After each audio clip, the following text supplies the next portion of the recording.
Hi guys, Iron Cameraman here. From the latest episode, it's clear that the Alliance has lost its main way of communicating, meaning using the cameras to keep track of each cameraman's location. This creates a lot of problems, and it raises a question. How do they now figure out where to go, and how did the Speaker Army fix this problem? The departure of the TV man Titan and the loss of the communication system definitely weren't part of the plan, so it's unlikely they had some backup tech ready. That means they had to come up with another solution. Looking at the executioner's glowing cross shooting into the sky, it seems like they started marking their positions that way, like a beacon. But to coordinate over long distances, they had to figure out something else too. And that's where a funny image popped into my head. I imagined a huge upgraded Speaker Titan, with runner speakers sprinting ahead of him and guiding him with their swords, kind of like airport workers directing airplanes. Honestly, it's a perfect job for them. They're fast and mobile. And like you already saw from the thumbnail,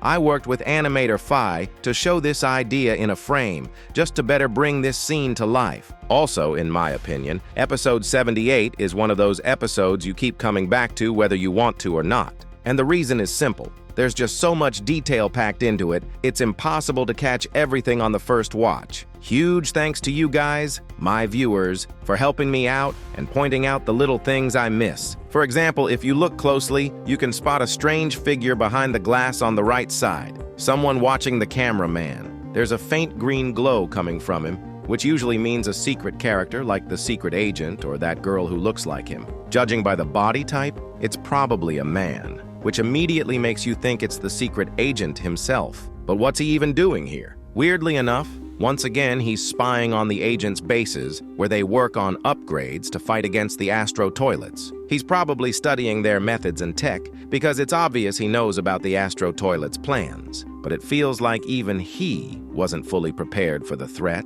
and now he's learning and studying the Astro toilets alongside the agents. As crazy as that sounds. You've probably noticed that lately he hardly ever shows up on the battlefield anymore. Mostly he stays inside research centers or stays completely off-screen. Back then, he was everywhere, watching both victories and defeats, but now it's different. This theory is backed up by the fact that in the bonus scene of Season 25, it was the secret agent girl who showed up instead. The agent himself wasn't there. But it's also possible that the person behind the glass isn't the secret agent at all. Normally, we see him in a neat suit, and this outfit doesn't really look like a standard business suit. It could actually be one of his assistants keeping an eye on the Alliance's operations from the inside. His main helper, the lucky cameraman, is busy with other missions right now. So this guy could be another one of Mr. Boom's assistants, maybe even the secret agent girl since she can change her form. But can she actually fake being a living human? That's still unclear,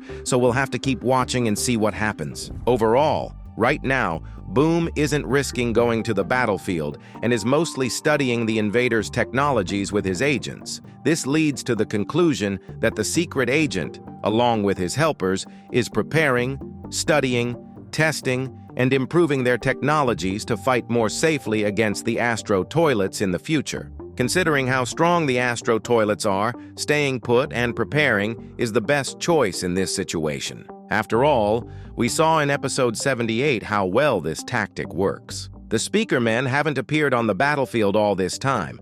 Understanding the full threat from the Astros, they've been preparing for battle, while others were just defending. Also, according to the TV scientist, the TV men and, therefore, the whole Alliance were aware that the Speaker Men were being upgraded. As my viewers rightly pointed out, the Hunter model looks a lot like the Mortal Kombat character Baraka. So, for those interested, here's what he looks like without the helmet.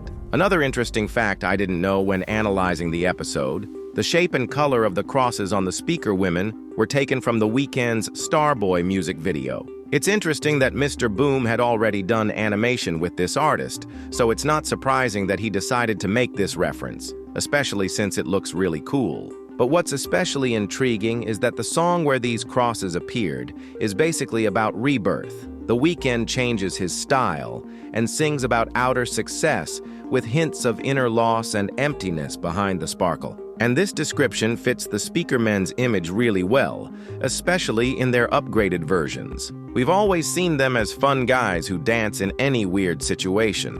But if you think about it, Inside, they must be broken from the exhausting war and the loss of loved ones. If you also feel a little sad, hit like, so that the speaker men can live a normal life as soon as possible, or at least sometimes enter the artificial world of the secret agents. Welcome to the family. Now, let me mention a couple of other fun details that aren't that important but are interesting. At the beginning, when the speaker men were talking to the hairy Skibidi Toilet, you can spot a device behind them that helps them understand Skibidi language, judging by the fact that one of them is writing something down. The POV Lucky Cameraman's message saying that their location has been compromised was written in purple because it was sent by the TV men, and purple is their signature color. Since the Astro toilets have taken control of all the cameramen's cameras, it likely means their main base is under control as well, since that's where a huge number of cameras are concentrated.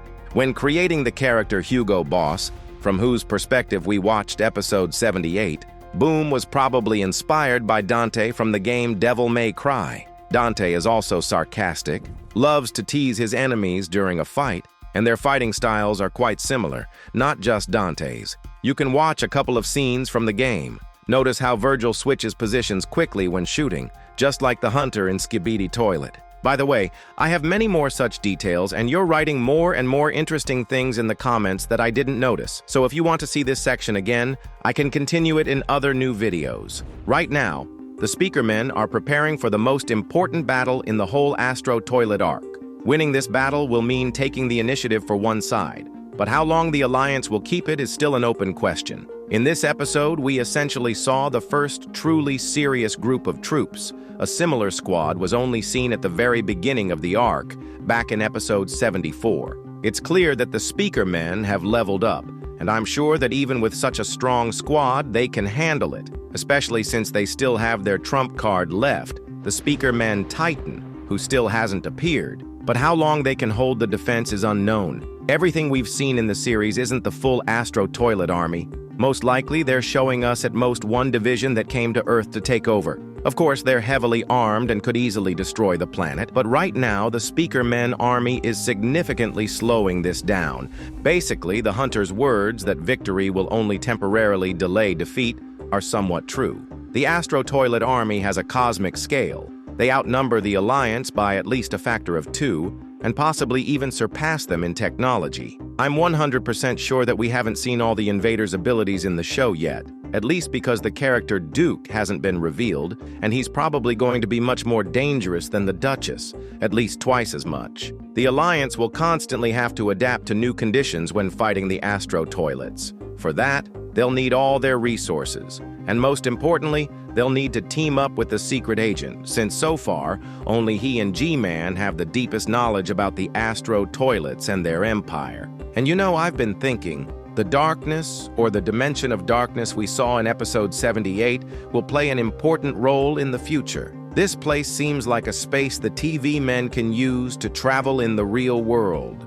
It has its own consciousness, can influence the beings that enter it, and might even affect the outer world of the show.